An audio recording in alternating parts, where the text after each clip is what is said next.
মা একটু মাকে বললাম আমরাও নেবো সামনের দিকেও হয়েছে কেন তাদের পেয়ে গেছি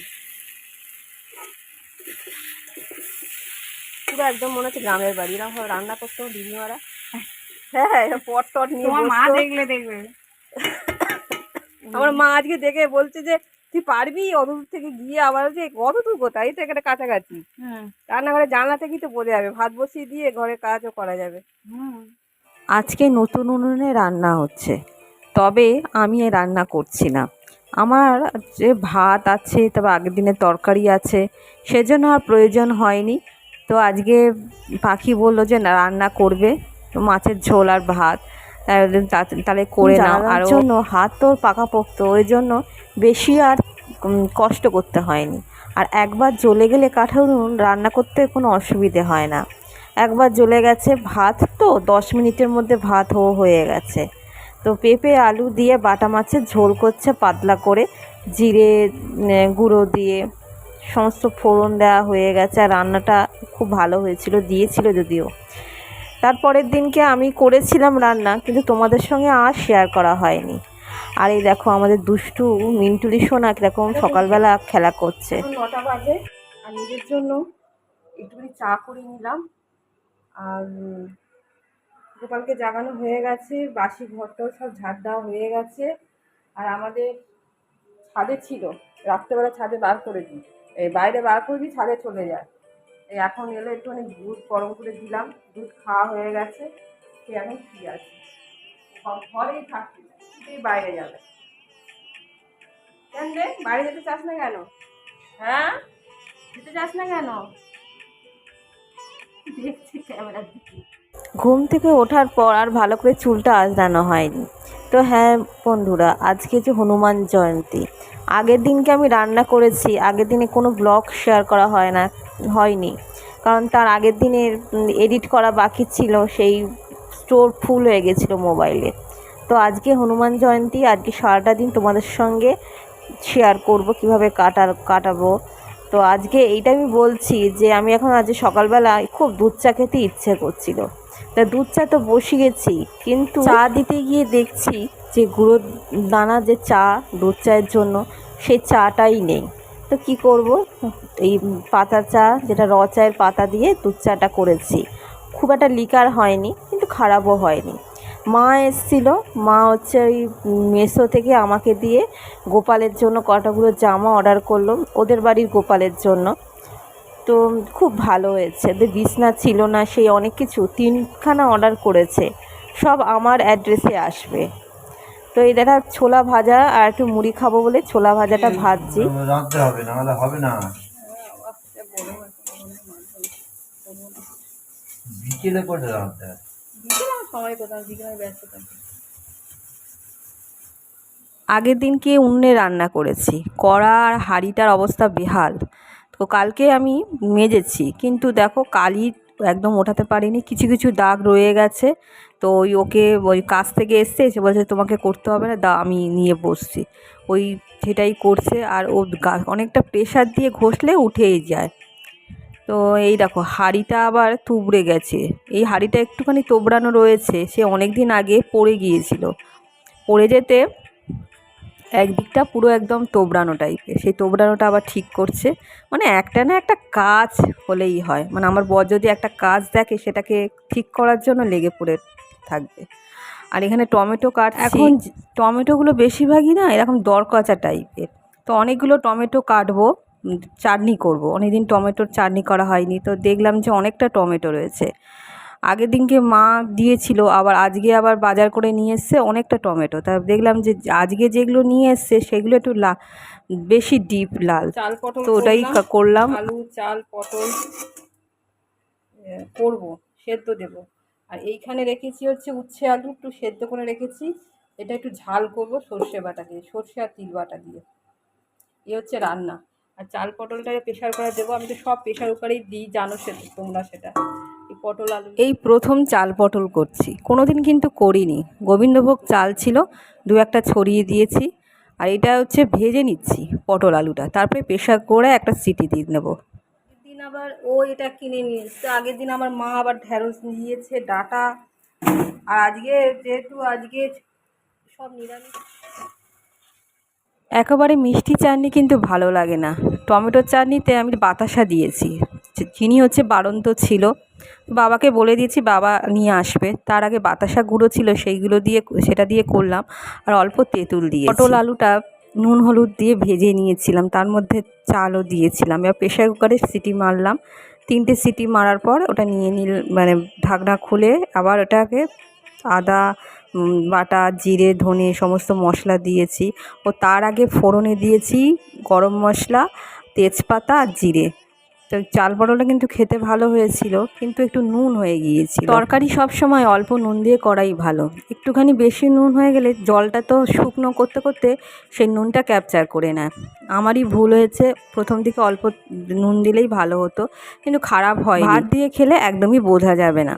আর এখানে ঘি দিলাম, ঘি দেওয়ার পরে গরম মশলা দিলাম, দিয়ে নামিয়ে নিতে হবে। আর চাল পটলটা বেশ ভালোই লাগলো, আর একবার করতে হবে ভেবেছিলাম, এদের দেবো রিকদের, কিন্তু ওই একটুখানি নুন হয়েছে বলে আমি আর দিলাম না। আমি সাধারণত রান্না করি তখন একদমই টেস্ট করি না, আজকে একটু নিরামিষ করেছি, তা ভালো কাউকে দেওয়ার আগে ভাবলাম যে একটুখানি জাস্ট একটু ঝোলটা একটুখানি টেস্ট করেছিলাম, যেমন আর কি করে। তো দেখলাম যে নুন হয়েছে, না হলে না টেস্ট করে দিলে একটা মানুষকে দেবো কিরম একটা লাগে না, সেজন্যই টেস্ট করেছি। আমি সাধারণত আন্দাজেই সব করি, আর আমার সাধারণত আন্দাজে রান্নাগুলো খারাপ হয় না, কিন্তু একদমই নুন টুন সব পারফেক্ট হয়ে যায়। নুন বেশি না হলেও, নুন হয়তো একটু কম হলো, সেই নুনটা সেটা হচ্ছে পুষিয়ে নেওয়া যায় নুনটা দিয়ে। রান্না হয়ে যাওয়ার পর সবজিগুলো সব ছিল, সবজিগুলো না এখন না ধুলে আর হবে না, আর সবজিগুলো সব জল ঝরাতে রেখে দিই। রেখে দেওয়ার পর রাত্রেবেলা এগুলো প্লাস্টিকে করে ফ্রিজে রেখে দেবো, তাহলে সবজি ভালো থাকবে। সব কটা সবজি অবশ্য ধোয়া যায় না, যেমন লাল নোটে শাক এনেছে।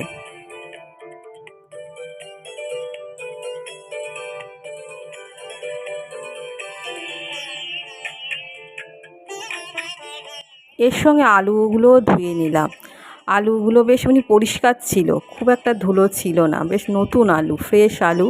আর বাবা যখন আনে অল্প অল্প করেই আনে, সুবিধেও হয়। অত ভারী জিনিস সত্যি বয়স হয়েছে তো আনতে পারে না, আমাদের এই দোকানটাই ভরসা। আর এই দেখো ভাতটাকে ফ্যান গালতে দিয়েছিলাম, তারপরে এখানে রেখে দিলাম, আলুগুলোও ধুয়ে রেখে দিয়েছি। সমস্ত রান্নাঘরের কাজ সারা হয়ে গেছে, স্নান ফান করে পুজো দেওয়া হয়ে গেছে, খাওয়া হয়ে গেছে। এটা এখন দুপুরবেলা, দুপুরও নয়, তখন বিকেল 4টে বাজে। আর এখানে আমাদের নিপতি গিন্নি কী করছে দেখো, ওকে আমি ভালোবেসে নিপতি গিন্নি বলে ডাকি। তো যে মালা তৈরি করছে, তুলসীর মালা, পাশে হনুমানের মন্দির রয়েছে, সেই হনুমানের মূর্তির জন্য মালাটা গাঁথছে। সকালবেলা আমি কথায় কথায় বলেছিলাম যে তোমাদের বাড়ির ঠাকুরের জন্য যে মালা গাঁথছো, হনুমানের জয়ন্তী যেহেতু, তো ওই বড় মন্দিরটা রয়েছে ওখানে, যে হনুমানের পুজো হচ্ছে সকাল থেকে, তো ওকে একটা মালা তো গাঁথতে পারতে। তো ও মালা গাঁথিনি, ওর মেয়ে গেঁথেছিল হনুমানের, ও যেহেতু ওদের বাড়িতে হনুমানের মূর্তি রয়েছে। তো সেই কথাটা ও এমনভাবে আমি বলার পর ওর মনে হলো যে হ্যাঁ তাহলে তো একটা গাঁথি। আমি এমনি ইয়ার্কি ছলে বলেছিলাম, সেই তুলসীর মালা গাঁথছে। আর তুলসীর মালাও মাঝে মাঝে আমাদের গোপু সোনার জন্যও গাঁথে। তা ওই তুলসীর মালাটা গাঁথলো, আর আমি এখানে ঘরে এসে এখানে একটু মেঝেতে গড়াগড়ি খাচ্ছি, গড়াগড়ি খেতে খেতে মোবাইল দেখছিলাম, আর আমাদের মিন্টুলি সোনার বদমাশি দেখছিলাম। আজকে খুব একটা ভালো দিন, খুবই ভালো।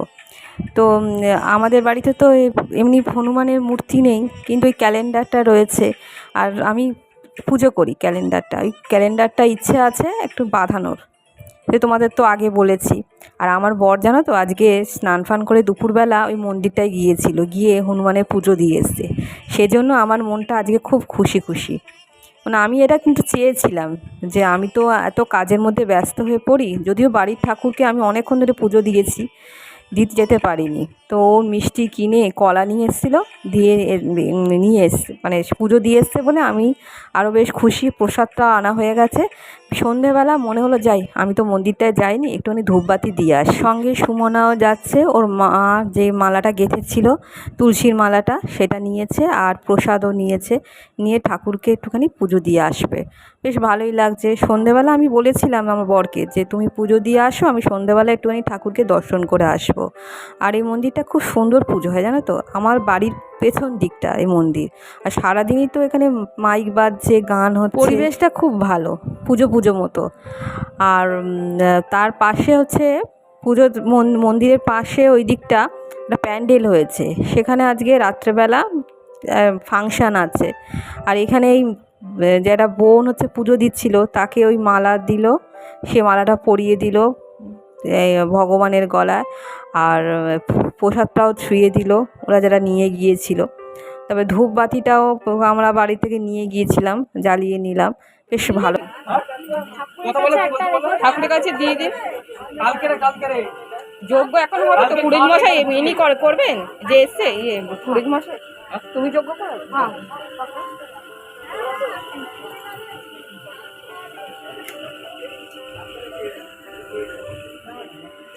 সকাল থেকে পুজো হচ্ছে, পুজো পুরো প্রায় শেষ হয়ে গিয়েছে, কিন্তু এখনও দর্শনার্থীরা আসছে, এসে মিষ্টি দিচ্ছে, ধূপবাতি দেখাচ্ছে, পুজো এখনও মোটামুটি চলছে। তারপরে হোম হবে, হোম হওয়ার পর আবার এক প্রসাদও নিয়ে এলো ভগবানের জন্য। তো আরেকবার পুরোহিত পুজোয় বসবে।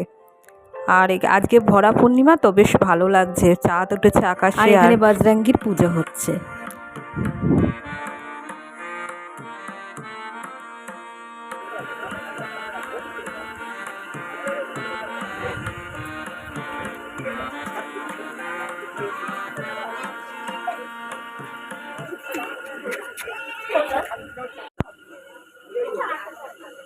একটা মোমবাতি আনতে পারতো তো, কি গো। মন্দিরটাতে অনেক ভিড় হয়ে আছে, অনেকটা এরিয়া জুড়ে প্যান্ডেল হয়েছে, যেন বড় গাড়ি যাতে ওই রাস্তাতে না আসতে পারে সেজন্য বাসগুলো দিয়েছে। মা এই সময়টা একটুখানি পায়চারি করে, মাঠে ঘোরাঘুরি করে। মাও দেখলাম হচ্ছে আসছিল, তখন বললাম যে তুমি ধূপ মোমবাতি আনোনি, তারপরে আবার বাড়ি গেল, বাড়িতে গিয়ে আবার ধূপ মোমবাতি নিয়ে এলো। আর এখানে আমি একটুখানি মোমবাতি ঠাকুরকে দেখিয়ে নিলাম, বেশ ভালো লাগে। মন্দিরটা আসলে মন একদম শান্ত হয়ে যায়।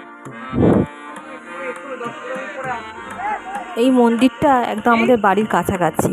আর একটা মন্দির আছে একটুখানি যেতে হয় ওই পাড়াতে, তো ওই পাড়াতেই আগে পুজো হতো, সবাই ওই পাড়াতেই যেত। তো এই মন্দিরটা হতে বেশ সুবিধেও হয়েছে, অনেক মানুষ এখানে পুজো দিতে পারে, ভিড়ের জন্য অনেকেই যেত না, আর কাছাকাছি ওইটা, ওই জন্য আরও সুবিধে।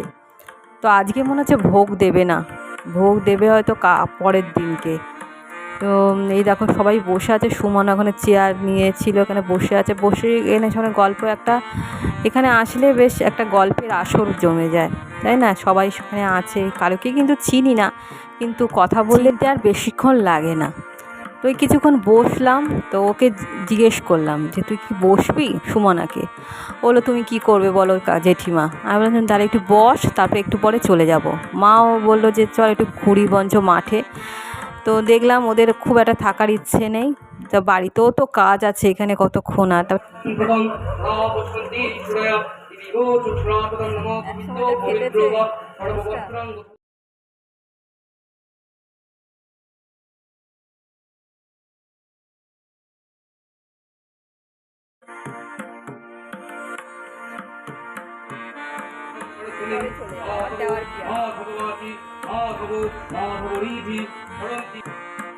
রাস্তার পাশটায় একটা বিশাল বড় স্ট্যান্ড ফ্যান রয়েছে, আর হাওয়া হচ্ছে এত ভালো, বেশ বসে থাকতে বেশ ভালোই লাগে। সন্ধ্যা প্রদীপ থাকে, সেই প্রদীপেও আমি মাঝখানে জ্বালিয়ে নিলাম, সেই থাকে না আরতি করার জন্য, প্রদীপ জ্বালিয়ে নিলাম। তারপরে বাড়ির দিকে এখন এবারে ভোগ দেবে না, কে যাবে জানাও তো হলো। হ্যাঁ,